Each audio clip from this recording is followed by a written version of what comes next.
Goeiemôre vriende, so hier aan die begin van 'n nuwe week, Maandag, die 17de Augustus 2026. Kom ons raak net so vir 'n wyle stil.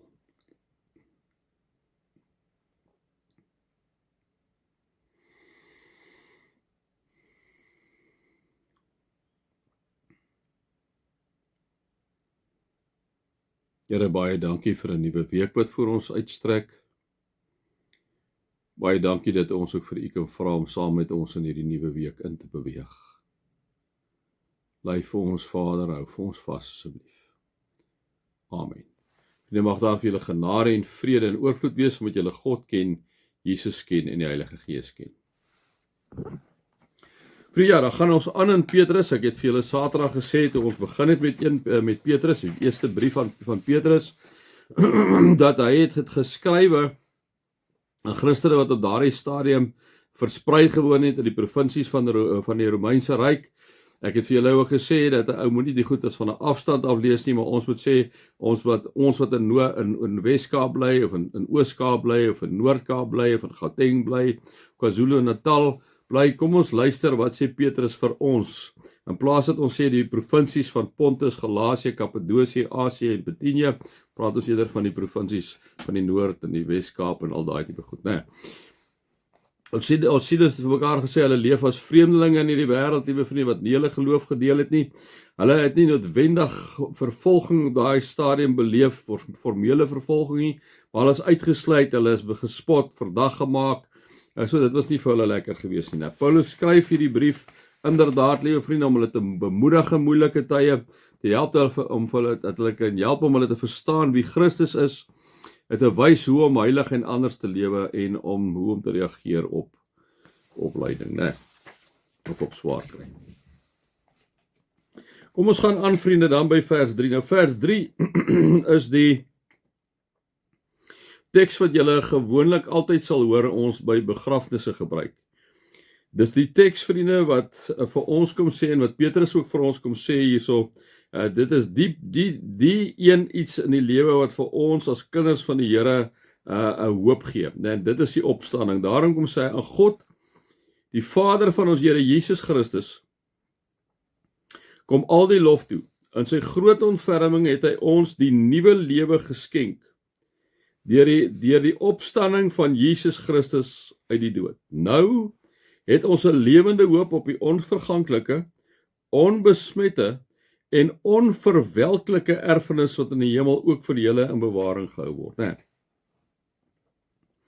So dis 'n groot troos, vriende. Ek kom sê altyd vir julle, as dit by begrafnisse is dit die een teks wat ek altyd gebruik het. Dis wat ek ook gebruik wanneer ons die opstellingskers gaan aansteek by tydens 'n begrafnis. Kers het ons natuurlik elke erediens aansteek in die groter kerk ook, né?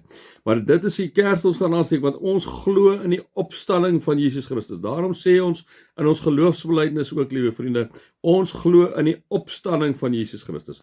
Ons sê ons glo in Jesus Christus wat gekruisig is, ter helle neergedaal het, opgestaan het en sit aan die regterhand van God, die almagtige Vader, van waar hy sal kom oordeel, die wat nog lewe en die wat reeds gesterf het. So ek en jy as kinders van die Here glo absoluut in die opstanding. As nie daarvoor was die vriende, dan kon ons maar geleef het net wat ons wil. Dan moet ons maar net soos enige een van hierdie ander heidense godsdienste doen wat jy wil. Niemand skryf vir jou voor nie, wat ek kom sê jy nou luister, né? Want as ek en jy op grond van ons dade en gedagtes moet geoordeel word, eendag is ons in ieder geval verby met ons. Daarom is die opstanding, kom sê Petrus, vir hierdie mense wat in hierdie plekke verstrooi gebly het en wat vervolg is in 'n mate, nie formeel vervolg is, maar wat swaar gekry het, kom sê hy, hoorie, kom ek sê net vir julle moet vasbyt. Julle moet vasbyt, want op grond van die opstanding het julle lewende hoop. Julle lewende hoop. Dit is eintlik 'n groot stuk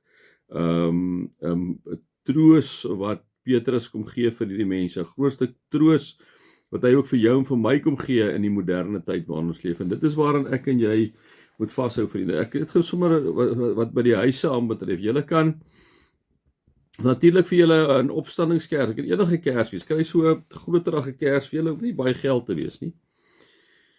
En dan steek hom van tyd tot aan by die huis. As jy inkom by die huis, steek hom aan, herinner jou daaraan. Ja, as julle 'n troukers het, vir julle trou, as julle nou nie een het toe julle getroud is, gaan kry vir julle 'n troukers. Kry so 'n kers en dan wat julle doen op julle huweliksherdenking of selfs net wanneer julle een aand 'n bietjie by mekaar of alleen is vat die julle troukers, steek dit by die Christuskers aan. Laat brand hom so vir 5 minute. Speel 'n liedjie wat vir julle albei baie beteken en blaas die kers dood, albei die kersse dood dan, né? Die simboliek is belangrik. Gebruik die simboliek in julle huise. Ja, as julle kindertjies het, gebruik die simboliek. Gebruik die doopkerse wat julle gekry het toe julle kinders gedoop is. As julle nie het nie, kry vir julle kan maar vir julleself doopkerse kry, né? Enige kers, sit hom maar neer. En jou kind se naam daarop laat sit, die datum daarop laat sit. En met die Christuskers wat daar so is. En wanneer daai kindjie se doopdatum nader kom, herdenk dit. Steek hom aan by die opstellingskers. Sit hom maar neer, herinner in jou kind daaraan dat hy of sy baie spesiaal is, né? So dit is deel van die simboliek wat jy kan gebruik om dit te celebrate wat Petrus hier vir ons kom sê. Op grond van die opstanding het ons 'n nuwe lewe. Kom sê hy vir ons, nou het ons 'n lewende hoop op die onverganklike, onbesmette en onverwelklike erfenis wat in die hemel ook vir julle in bewaring gehou.